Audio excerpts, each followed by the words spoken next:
আসসালামু আলাইকুম ভিউয়ার্স, আশা করি সবাই ভালো আছেন।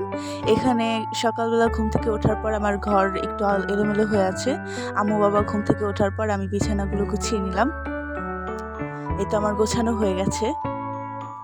সকালবেলা এমনিতেও বেশি কোনো কাজ থাকে না, তাই আমরা দুইজন একসাথে পড়তে বসি।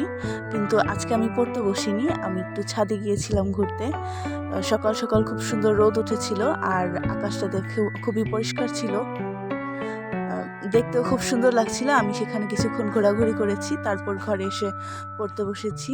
আজকে আকাশটা দেখতে অনেক সুন্দর ছিল আর আজকে ওয়েদারটাও খুব সুন্দর ছিল।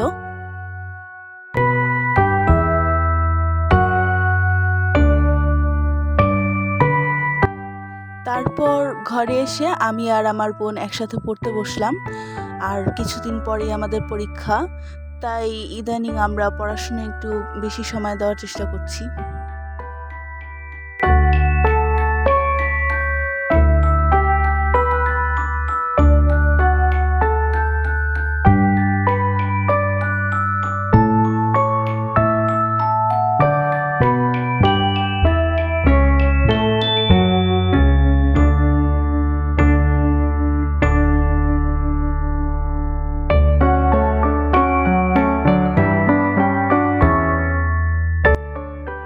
এই তো আমাদের পড়া শেষ। এখন আমার টেবিলটা একটু এলোমেলো হয়ে গেছে, তো আমি এটাকে একটু গুছিয়ে নিচ্ছি।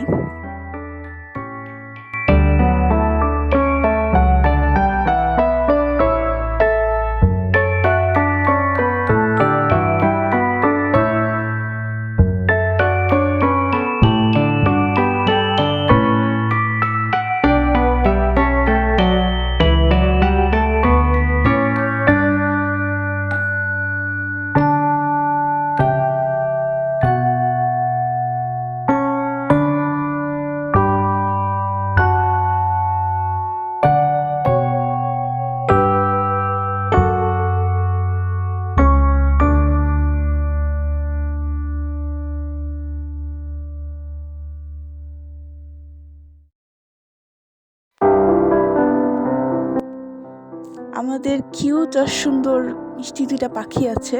এমনিতে ওরা মিলেমিশে থাকে, সারাক্ষণ খুব দুষ্টুমি করে, কিন্তু জানি না আজকে কেন যেন দুজন মিলে খুবই মারামারি করছিল। আর এই তো দেখতেই পাচ্ছেন ওরা দুজন মিলে কি করছে।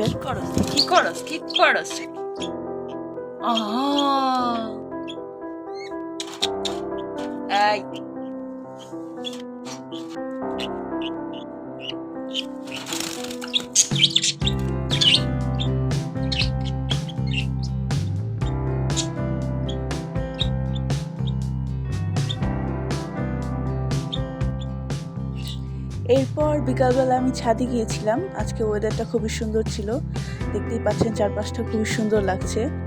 ছাদে জামা কাপড় শুকোতে দিয়েছিলাম, ওগুলো নিতেই আমি ছাদে গিয়েছি। এরপর রাতে আম্মু পোলাও রান্না করেছিল আর ডিম ভুনা করেছিল। পোলাওটা খেতে খুবই মজা হয়েছে। আমি পোলাও খেতে খুবই পছন্দ করি, তাই আম্মু মাঝে মাঝে আমাদের জন্য পোলাও রান্না করে। আর ডিম ভুনাটাও আমার খুবই পছন্দ, আর আজকে ডিম ভুনাটা খেতে খুবই মজা হয়েছিল।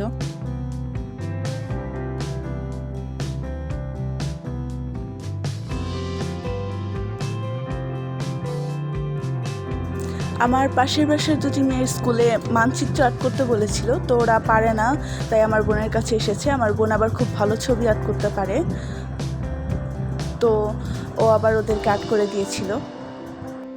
তো আজকে এ পর্যন্তই। যদি আমার ভিডিওটি ভালো লেগে থাকে তাহলে অবশ্যই লাইক, কমেন্ট আর শেয়ার করতে ভুলবেন না। আর আমার চ্যানেলটিকে সাবস্ক্রাইব করে আমার পাশেই থাকবেন।